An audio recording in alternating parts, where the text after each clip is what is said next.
नमस्कार। बटोही विजन से मैं भवानी शंकर बटोही आपका स्वागत करता हूँ। दोस्तों, कल 2 अक्टूबर था, 2 अक्टूबर 2023, और उस दिन हमारे देश के अंदर 2 महान विभूतियों का जन्मदिन था। एक थे महात्मा गांधी और दूसरे लाल बहादुर शास्त्री, जो कि हमारे राष्ट्र के प्रधानमंत्री बने।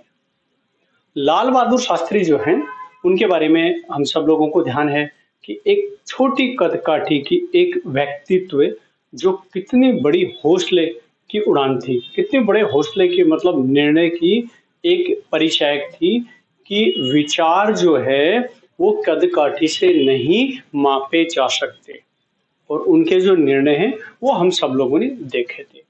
जाहिर है हम लोगों को इंस्पायर भी करते हैं और हम लोगों के लिए वो एक प्रेरणा के स्रोत भी है।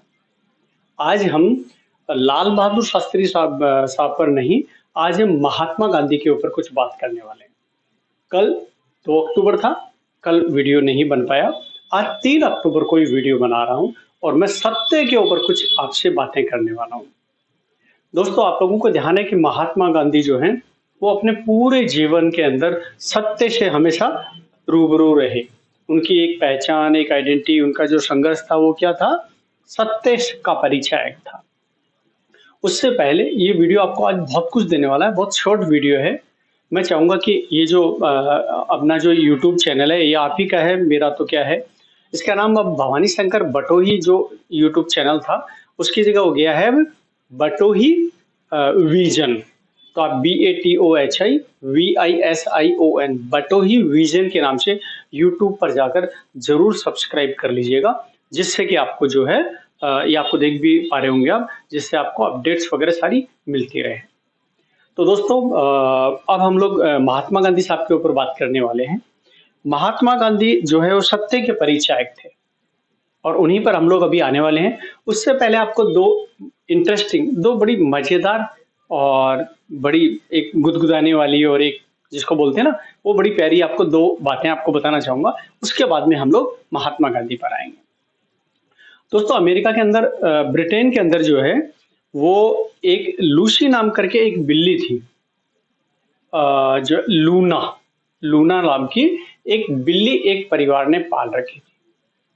उस परिवार के अंदर जो है बाद में एक बच्ची का जन्म होता है, और वो जब बच्ची धीरे धीरे धीरे थोड़ी बड़ी होती है, वो बच्ची के साथ इतनी घुल मिल जाती है, लूना जो है वो बिल्ली है, कि वो किसी को आसपास नहीं आने देती, और जब कोई पास में आते हैं तो वो क्या करती है, उनको काटने को दौड़ती है। ये आपको थोड़ा लाइट करने के लिए, क्योंकि अभी सत्य पर हम लोग कुछ भारी बात करने वाले हैं। वीडियो छोटा ही होगा लेकिन सत्य बड़ा विशेष चीज होती है। सत्य को बोल पाना, सत्य को स्वीकार करना मतलब असंभव तो नहीं है, लेकिन कठिन लोग महसूस करते हैं। हम लोग उस पर आने वाले हैं। तो एक आपको उसी चीज को बता देता हूँ। बच्ची से अलग करने पर हमला कर देती है बिल्ली। ब्रिटेन के जेनिफर और जूलियन ने बेटी पैदा होने से पहले बिल्ली लूना पाली, फिर उनकी बच्ची हुई। इसके लिए लूनी बहुत ज्यादा प्रोटेक्टिव हो गई। अब वह उस बच्ची के साथ ही हर वक्त रहती है, उसे सुलाती है और उसके साथ ही सोती है। अगर किसी ने उसे हटाने की कोशिश की या फिर बच्ची को छूने की भी कोशिश की तो वह उन पर हमला कर देती है। यानी आप देखो जानवरों के अंदर कितना प्रेम होता है और कितनी वफादारी और कितनी एक सुरक्षा का जो है वो देते हैं। लगे हाथ एक और बता देता हूँ। अमेरिका के अंदर एक घर में एक कुत्ता पाला हुआ था, 2 कुत्ते पाले हुए थे। एक बच्ची अचानक घर से चली जाती है, अभी रिसेंटली 1-1.5 महीने पहले की बात है अमेरिका की, ये भी रिसेंटली है। वो बच्ची शाम को अचानक खो जाती है। घर वालों ने पुलिस को बोला, सब लोग मिलके खोजबीन करते हैं। 7-8 घंटे बाद में वो बच्ची रात को काफी लेट एक जंगल में वो बच्ची मिलती है। और आपको पता है दोस्तों कि जो डॉग होते हैं वो कितने वफादार और कितना हमें प्रोटेक्ट करते हैं, उसका उदाहरण बताता हूँ मैं आपको। कि वो जो दोनों डॉग थे ना, दोनों जो जिसको अपन हिंदी में कुत्ता बोलते हैं, वो दोनों डॉग जो हैं वो उन दोनों के साथ में रात को 12-1 बजे वो बच्ची सो रही है। एक डॉग को उसने क्या कर रखा है, यहाँ अपना सर रख रखा है, सिरहाना बना रखा है और एक डॉग बिल्कुल बगल के अंदर सो रहा है। दोनों ने उसको घेर रखा है। यानी अगर कुछ भी किसी जंगली जानवर वगैरह की दिक्कत होती, तो निश्चित रूप से क्या होता कि वो डॉग पहले फाइट करते। है ना? मज़ेदार, है ना? बहुत कुछ जो है, जो हम जानवरों से भी सीख सकते हैं। बहुत सारे मायने, वफ़ा के मायने और प्यार के मायने। तो जानवर ज़ाहिर है पालने चाहिए, अच्छी बात है, बहुत बढ़िया बात है। अब दोस्तों हम लोग आते हैं किसके ऊपर? अब हम लोग आने वाले हैं सत्य के ऊपर। तो दोस्तों सत्य पर मैं आपको गांधी जी के बारे में कुछ सत्य के बारे में कुछ बातें बताना चाहता हूँ। उससे पहले मैं एक चीज़ आपको और बता देना चाहता हूँ कि सत्य पर अगर मैं वीडियो बना रहा हूँ और मैं उसके अगर करीब नहीं हूँ, तो ये मेरा केवल एक वो बोलते हैं ना भाषणबाजी कहलाएगी। लेकिन मेरा ऐसा मानना है खुद का कि सत्य जो है ना, वो बहुत सरल है और बड़े आराम से हम उसको बोल सकते हैं। वो कैसे और मैं क्या करता हूँ, वो लास्ट में आपको बताने वाला हूँ। उससे पहले हम लोग क्या करने वाले हैं, गांधी जी के बारे में बात करने वाले हैं। गांधी जी कहते थे कि सत्य कठिन ज़रूर है, लेकिन बड़ी प्यारी चीज़ है और सत्य को वो हमेशा अपने जीवन के अंदर सत्य को उन्होंने शामिल रखा हर परिस्थिति के अंदर और इसीलिए वो मिसाल माने जाते हैं। तो महात्मा गांधी ने क्या किया, आपको 3-4 ऐसी उनकी घटनाएँ बताता हूँ, जिससे ये लगे कि जो है उन्होंने वास्तव में उसको कैसे जो है अपने जीवन में उतारा। पहली उनकी एक घटना बताता हूँ, घटनाएँ तो बहुत सारी है। पहली एक घटना ऐसी है कि वो ब्रिटेन में जो है वो रहते थे, 5-6 साल उनको हो चुके थे और 5-6 साल होने के बाद में जो काफ़ी टाइम हो गया था, वहाँ वो लोगों को कहते थे कि मैं कंवारा हूँ। जबकि एग्ज़ैक्टली उनकी बचपन में शादी हो चुकी थी कस्तूरबा गांधी के साथ में। तो उन्होंने क्या किया कि जो है कस्तूरबा बाई के साथ में हो गई थी। तो उन्होंने क्या किया कि वो ब्रिटेन में क्या बताते थे कि मैं कंवारा हूँ। 5-6 साल हो भी गए। एक बुढ़िया माई थी वहाँ पर ब्रिटेन में, वो उनके लिए बच्ची लड़कियाँ तलाश करती, बोलती कि आप इससे शादी कर लो, इससे शादी कर लो। उनको उनके मन को अच्छा नहीं लगा। उन्होंने क्या किया, एक लेटर लिखा उन माई को और उन्होंने बताया कि मैं अब तक झूठ बोलता रहा, आप मेरी माँ की तरह मेरा ख्याल भी रखती हैं और चाहती हैं कि मेरी शादी हो जाए, लेकिन आज मैं आपको साफ-साफ बताना चाहता हूँ, मेरा मन जो है इसके अंदर कहीं भी खुश नहीं है। तो उन्होंने लेटर लिखा और बताया कि मैं ऐसे-ऐसे जो है बचपन से ही शादीशुदा हूँ और मेरे एक पुत्र भी है। तो उनकी शुरुआत वहाँ से हुई सत्य की। तो सत्य जो है वो कभी भी शुरुआत भी की जा सकती है। अगर मैं बात करूँ, पेशे की बात करूँ, तो दक्षिण अफ्रीका के अंदर जब वो वकालत की, उन्होंने करीब 20 साल दक्षिण अफ्रीका में वकालत की थी महात्मा गांधी ने। वहाँ पर एक ऐसा पक्ष आ गया जो है दादा अब्दुल्ला और एक जो है और उनके पक्षकार थे जो है क्या बोलते हैं, उनके बीच के अंदर एक पक्ष आ चुका था। बड़ी क्रिटिकल पोजीशन हो गई कि अगर ये इसी तरह से केस अगर लड़ते रहे, तो इनके तो कोर्ट के अंदर ही बहुत फीस लग जाएगी, ये तो बड़े परेशान हो जाएंगे। तो महात्मा गांधी ने क्या किया कि शुरुआती फेज था उनका वकालत का, उन्होंने उन दोनों को बैठ के पंचायत के अंदर फैसला कराया और एक पक्ष ने दूसरे पक्ष को काफी समय दे दिया और उनका निपटारा हो गया। उसके बाद उन्होंने अपने पूरे जीवन के अंदर जो वकालत की, वो समझौते की वकालत की। यानी कोशिश ये रहती थी कि दो पक्षों में समझौता हो जाए और उनका पैसा और समय खराब ना हो। उसके ऊपर उन्होंने जो है वो क्या बोलते हैं, पेशे में भी उन्होंने न्याय किया। इससे पहले मैंने आपको सच का बता ही दिया है।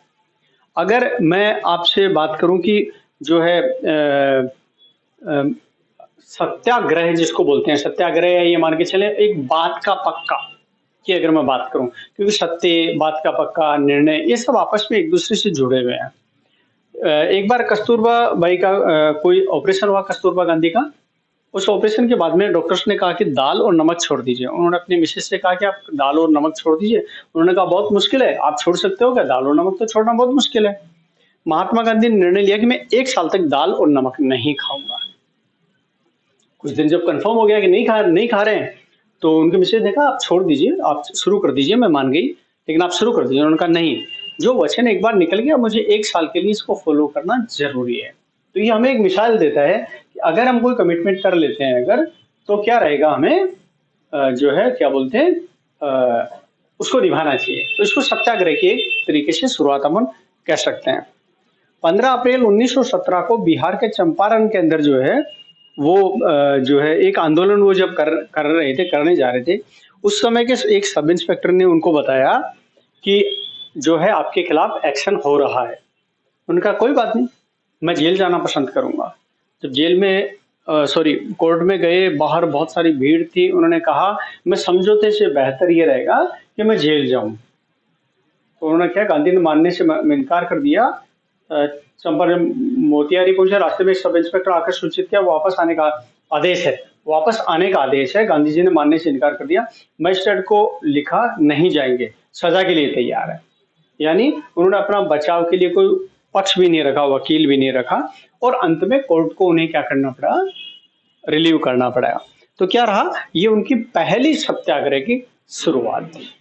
तो दोस्तों अब हम लोग बात करने जा रहे हैं सत्य के ऊपर। सत्य सरल और कठिन क्या कुछ है। मैंने इतनी देर आपको अभी महात्मा गांधी के बारे में आपको बताया कि सत्य जो है वो कैसे बोलते थे, सत्य क्या कुछ है ना। तो अगर मैं आपको केवल ये स्पीच अगर मैं देता हूं तो ये बेमानी रहेगा, है ना। बेईमानी और बेमानी दोनों में अंतर होता है। बेमानी कैसे रहेगा कि क्या रहेगा कि स्पीच तो कोई भी दे सकता है, आप किसी की बात को कोई कह भी सकता है। मेरा ऐसा मानना है, और ये मैं आपको एग्जैक्टली बता रहा हूं, मैं अपने जीवन के अंदर नियर टू 100% मैं सच बोलता हूं। कौन सी वाली झूठ बोल सकते हैं और कौन सी झूठ मैं बोलता हूं वो मैं आपको बता देता हूं। अगर कोई मेरे परिचित, अगर मेरे जीवन का कहीं से भी कोई अगर ऐसा कोई संस्मरण या कोई बात ला पाए और मुझे बताएं कि साहब आपने फला जगह झूठ बोला, तो मैं मान जाऊंगा।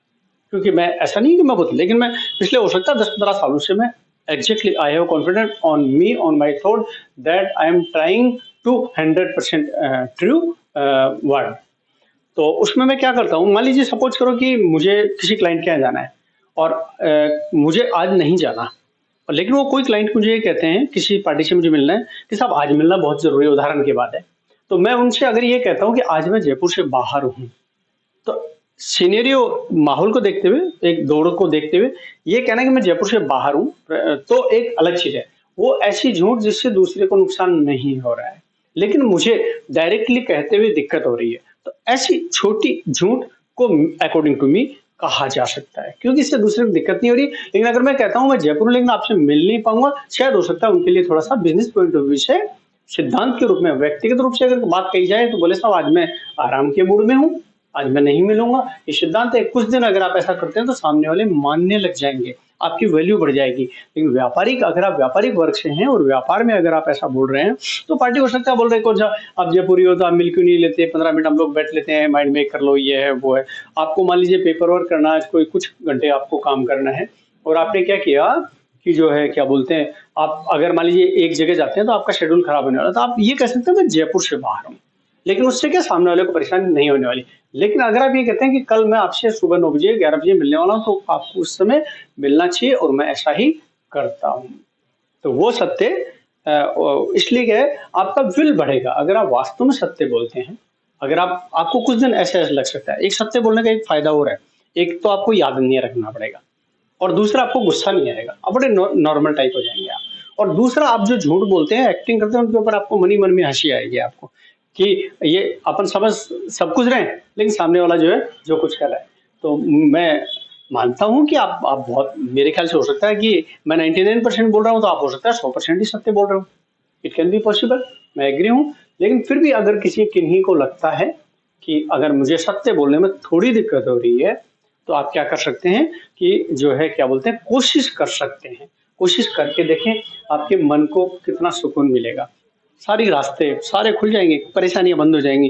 क्यों बंद हो जाएंगी? क्योंकि आपको ना तो कुछ याद रखने की जरूरत पड़ेगी, दूसरा ये है कि क्या बोलते हैं, थोड़े दिनों में आपकी छवि बन जाएगी, आपको नुकसान कहीं नहीं होगा और दूरगामी फायदा डेफिनेटली होना है। थैंक यू दोस्तों।